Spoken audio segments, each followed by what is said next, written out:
Alright, so welcome back everybody. So for this video, I'm going to show you guys how to play Citadels by Z-Man Games. Now, the way the game works is fairly different depending on how many players are playing this game. You can play this game up to 8 players, and you can also play this game at 2 players as well. But it's a very different game. Well, the setup for the game is very different if you're playing a 2 or 3 player game, and obviously if you're playing with 4 or more players, there will still be some slight differences. So since there's so many different ways of basically how the game is going to start out, setup-wise, we're going to talk about that first, depending on how many people are going to be playing. So let's start with the basics.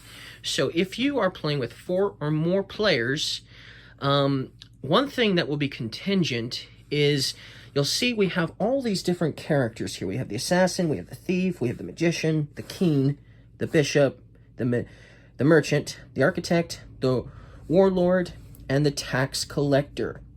You will not play with any of the characters that are number 9 if you are playing a 2-player game. But you will be using number 9 if you're playing a 3-player game or more. So that's something to note.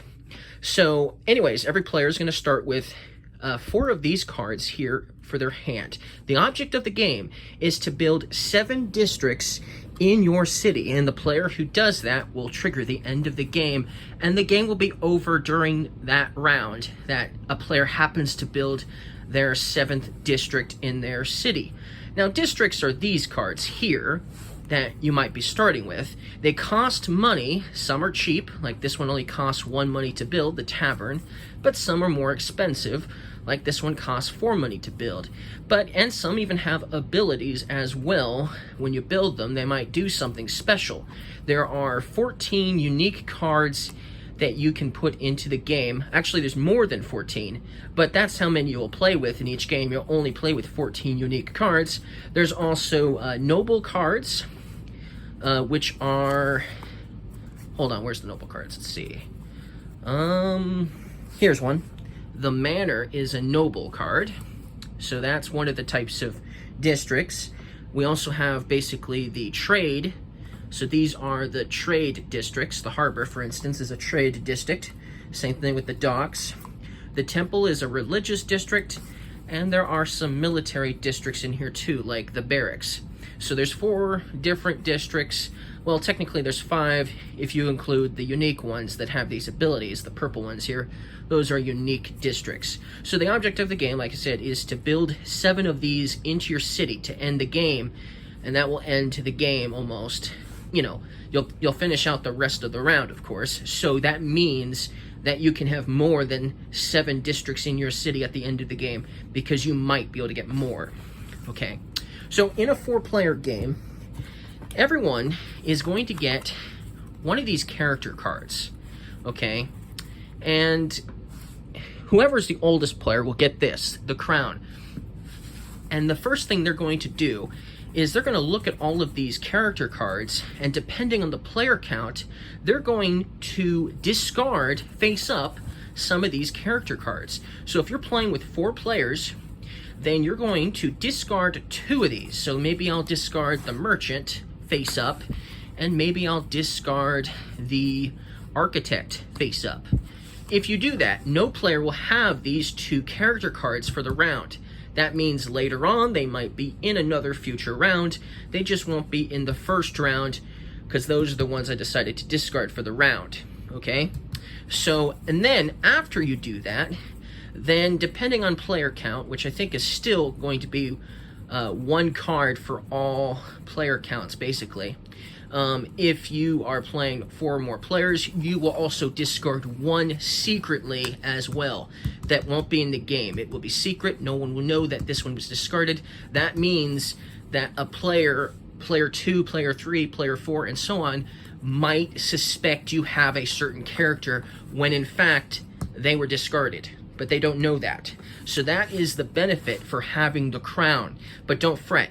Depending on what you're playing with in this game, you will be able to get the crown back if you want it. One of the ways to do that in this game, for instance, is to acquire the king. If you choose the king character, you get to take the crown. So if you're king, you get to have the crown, and you'll get to keep the crown for the next round. So that means in the next round, if player 3 was the one who got the crown, they will have it for the next round. They will get to be king, basically. But it'll be taken away from them, probably, unless they are able to choose the king again. So that's like a major benefit, of course, for choosing the king. We'll talk about all of the cards later that we are playing with here after we finish talking about basically the setup.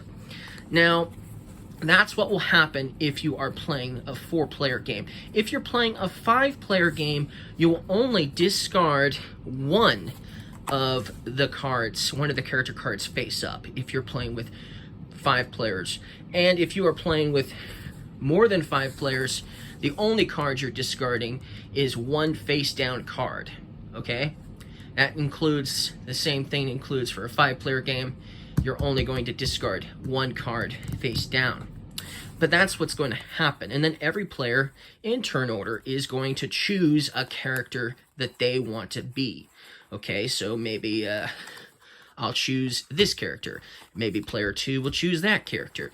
And maybe player 3 will choose that character. Maybe player 4 will choose that character.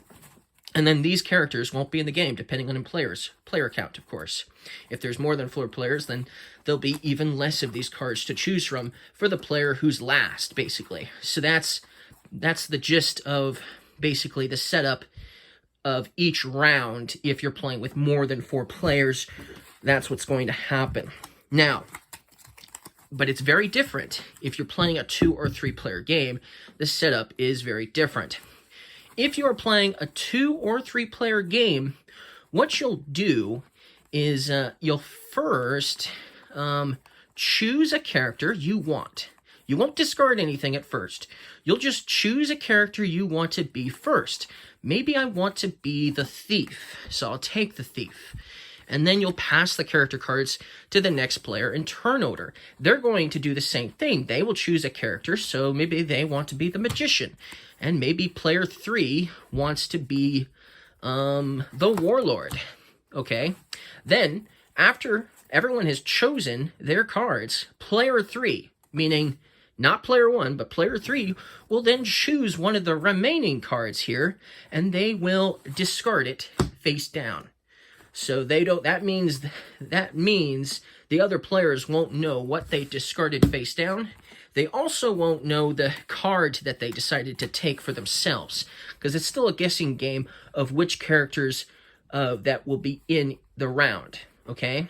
So that's how that will work. Then, after they've done that, then it'll come back to whoever has the crown, or first player in this case, and they will choose 2 of these cards. They will choose 2. Out of the 2 they choose, they will choose to keep one of them, and they will choose to discard the other one. So they obviously the other players still won't know which one they decided to keep and which one they decided to discard. Although, depending on who you're playing with, you might suspect what they might take. But still, that is what will happen. And then player 2, obviously, will do the same thing, and so on, okay? That's kind of how that's going to basically work in a 3-player game. All right, so for a 2-player game, the setup or selection phase is very different. So for a 2-player game, you will look at all these characters, and you will choose one to discard, okay? You'll discard it face down. Then you'll choose one to keep for yourself. So maybe I want this one. I'll choose that one and put it face down. Then you'll hand the rest of the character cards over to the other player. Okay, there'll be 6 of them. That player will then look at the 6. He will choose 2 of the 6. One he'll discard. The other he'll decide to keep. Then he'll pass it to player 1. Player 1 will decide 2 cards. 1 to discard and 1 to keep. And then player 2 will look at the last 2 cards.